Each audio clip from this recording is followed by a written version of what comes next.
या नव्या वर्षाच्या निमित्तानं उपस्थित माझ्या तमाम कोकण भूमीला नमस्कार करतो आणि आज तुमच्याशी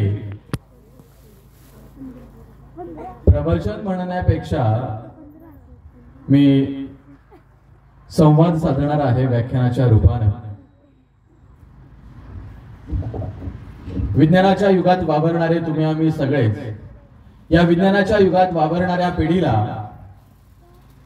संत आणि संतांना कळालेले ग्रंथ, या ग्रंथांनी तुम्हा आम्हाला दिलेला पंथ, या पंथाच्या रूपानं एक नवा मार्ग, एक विचार तुम्हा आम्हाला सगळ्यांना जो दिला त्याला म्हणतात धर्म।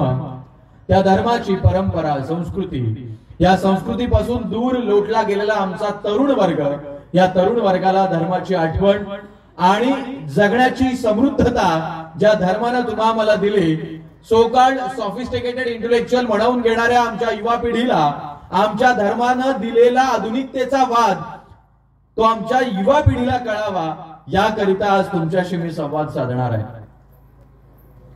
खरं तर धर्म म्हणजे काय हा प्रश्न जेव्हा तुमच्या आमच्या समोर पडतो त्यावेळेला 2025 मध्ये श्री स्वामी समर्थ मठाला धर्म परिषदेच्या माध्यमातून एक नवा विचार आमच्या पिढीला कळावा आणि संतांनी, स्वामी समर्थांनी, नवनीतानंद महाराजांनी तुम्हा आम्हाला दिलेला एक मानवतेचा धर्म हा आमच्या पिढीला कळावा, यासाठी खऱ्या अर्थानं आज विचारांचा उहापोह आपण या ठिकाणी करणार आहोत।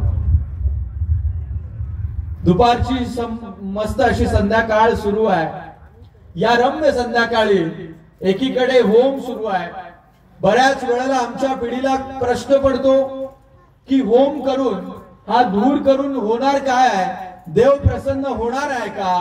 पण येणाऱ्या पुढच्या पिढीला आम्हाला आमच्या तरुणांना सांगावं लागेल होम करून देव प्रसन्न होईल का? हा लांबचा प्रश्न आहे, पण होम हवन करण्यानं इथली निगेटिव्ह विचारधारा बाजूला होऊन एक प्रसन्नतेचं वातावरण निर्माण होईल, हा वैज्ञानिक विचार आम्हाला आमच्या पिढीला सांगावा लागेल। आणि म्हणूनच आज या नव्या वर्षाच्या निमित्तानं, या धर्म परिषदेच्या निमित्तानं, ही धर्म परिषद, हा होम हवन या आपल्या कोकणातल्या या सुंदर अशा निसर्गरम्य परिस्थितीच्या वातावरणामध्ये हे धर्म परिषद आणि होम हवन तुम्हा सर्वांसाठी या ठिकाणी आयोजित केलं गेलं आहे।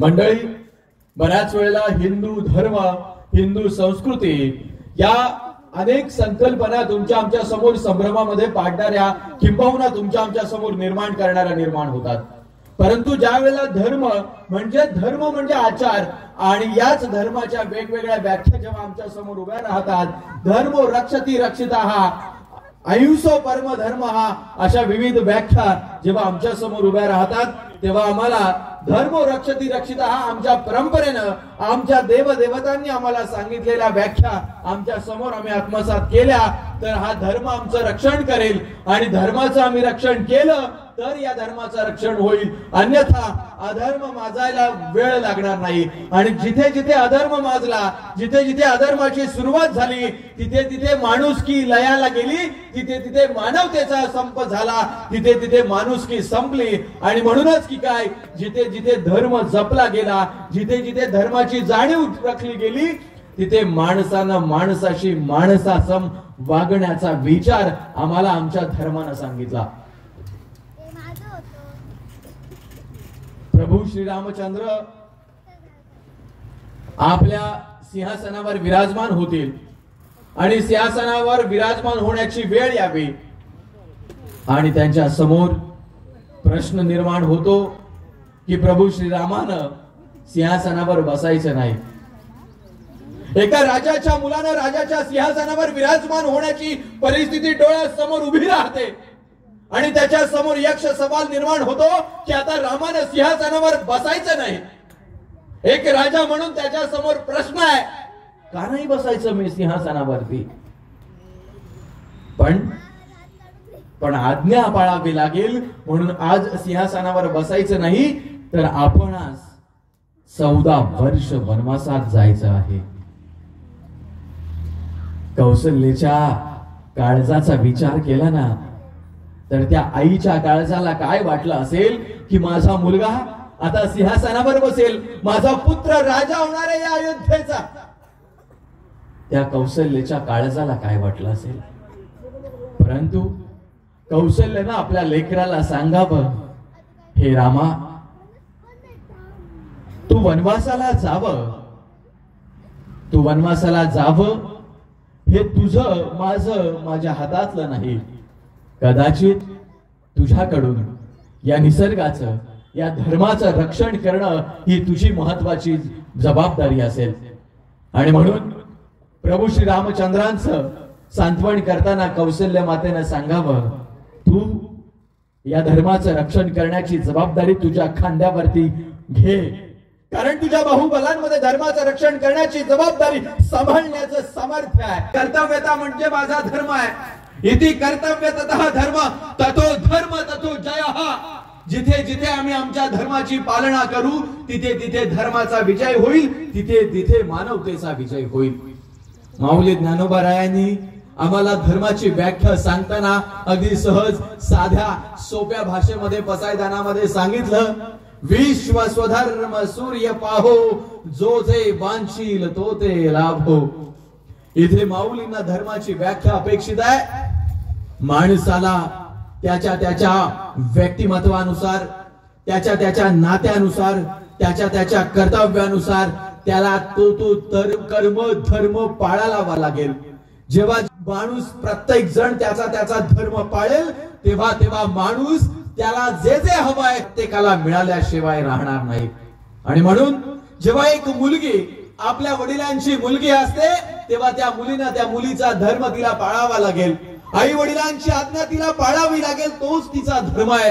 पण जेव्हा तीच मुलगी कोणाची तरी पत्नी होते तेव्हा तिचा धर्म हा पत्नीचा निर्माण होतो. आणि मग जेव्हा आई एक बाई होते, एक स्त्री जेव्हा आई होते तेव्हा तिला तिच्या आईचा धर्म पाळावा लागतो. म्हणजेच काय, आपल्या लेकराची काळजी, आपल्या कुटुंबाची काळजी घेणं हा तिचा धर्म होतो.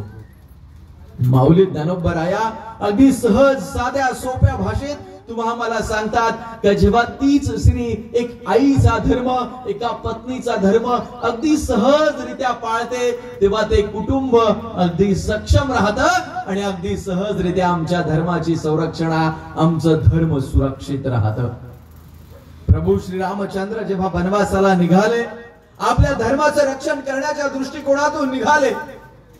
एकीकडे राज्य, एकीकडे वनवास, या दोन्हीमध्ये प्रभू श्री रामचंद्रांनी जर कोणाला निवडलं असेल तर ते धर्माला निवडलं, कर्तव्याला निवडलं.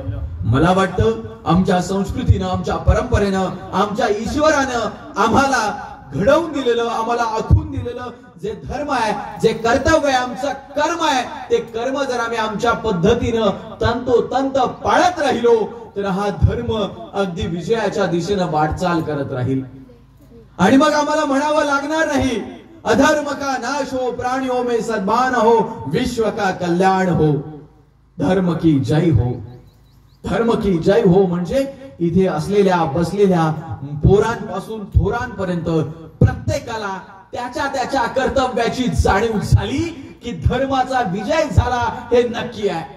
या धर्म परिषदेच्या माध्यमातून आम्हाला आमच्या धर्माच्या कर्तव्याची जाणीव होईल. आणि मग हा हिंदू, सकल हिंदू धर्म अगदी सहजरित्या विजयी व्हायला वेळ लागणार नाही. माऊली ज्ञानोबारायांनी आम्हाला सांगितलेला धर्म, प्रभू श्री रामचंद्रांना आम्हाला सांगितलेला धर्म, एक मुलगा म्हणून जेव्हा आपल्या वडिलांचा, आईचा आज्ञेचा पालन करणारा एक सुपुत्र जेव्हा आम्ही अगदी सहजरित्या आत्मसात करू तेव्हा प्रभू श्री रामचंद्रांनी पाळलेला धर्म इथल्या मानवतेला एका कल्याणाचा दिशा बहाल केल्याशिवाय राहणार नाही. तोच प्रभू श्री रामचंद्र जेव्हा वनवासाची वाट धरतो तेव्हा त्या ठिकाणी आमची वनदेवी येऊन त्या प्रभू श्री रामचंद्राला विचारते, हे प्रभू श्री रामचंद्र, आपण वनवासाला आलात, आमच्या वनराज्यात आलात, सांगा आम्ही आपली काय सेवा करू. प्रभू श्री रामचंद्र सांगतात, हे वनदेवी, आम्हाला आपली काही सेवा करून घ्यायची इच्छा नाही, पण सांगा तुम्ही काय करू शकता. प्रभू श्री रामचंद्र सांगतात, हे वनदेवी, एक काम कर, मी ज्या वाटेनं आलो ना त्या वाटेवर असंख्य काटे आहेत, ते काटे तेवढे साफ कर. वनदेवी म्हणाल्या, हे इतकं छोटं काम माझ्यासाठी अगदी सहज साधं आहे. वनदेवीनं सगळे वाटेतले काटे साफ केले, ज्या वाटेनं प्रभू श्री रामचंद्र त्या कुठीपर्यंत आले होते. वनदेवीनं प्रभू श्री रामचंद्रांना सांगावं, हे प्रभू श्री रामचंद्र, वाटेतले सगळे काटे साफ झाले, पण एक विचारू. अगदी उत्सुकतेनं, औत्सुक्यानं, चिकित्सक वृत्तीनं वनदेवीनं प्रभू श्री रामचंद्रांना विचारलं, हे देवा, एक प्रश्न पडलाय, राहून राहून प्रश्न पडलाय, तो तुम्हाला विचारू, इजाजत असेल तर विचारते. प्रभू श्री रामचंद्र म्हणाले, विचारा. वनदेवी म्हणते, देवा, तुम्ही ज्या रस्त्यानं आलात तो रस्ता तर आता पुन्हा तुम्हाला त्या रस्त्यानं जायचं नाही, मग तरी सुद्धा म्हणालात काटे साफ करा म्हणून. प्रभू श्री रामचंद्र म्हणतात, हे वनदेवी माते, ज्या वाटेनं मी आलो त्या वाटेनं माझा भ्राता भरत मला शोधत शोधत येईल. तो या वाटेनं मला शोधत शोधत येईल, आणि जर का तो आला आणि त्याच्या पायाला जर काटे रुतले तर त्याला त्रास होईल, आणि जर का त्याला त्रास झाला तर त्याला वाईट वाटेल की माझ्यामुळे प्रभू श्रीरामाला, माझ्या दादाला वनवासाला जावं लागलं, आणि माझ्यामुळे या काट्यांवरून रामाला जावं लागलं, त्याला वाईट वाटेल, म्हणून तुला काटे साफ करायला सांगितले. माझ्या भावाला वाईट वाटेल, माझ्या भावाला दुःख होईल, ही भावना प्रभू श्रीरामचंद्रांच्या काळजामध्ये येते. मला वाटतं भावाचा धर्म प्रभू श्रीरामचंद्रांना समजला, तो धर्म आपण समजून घ्यायला हवा.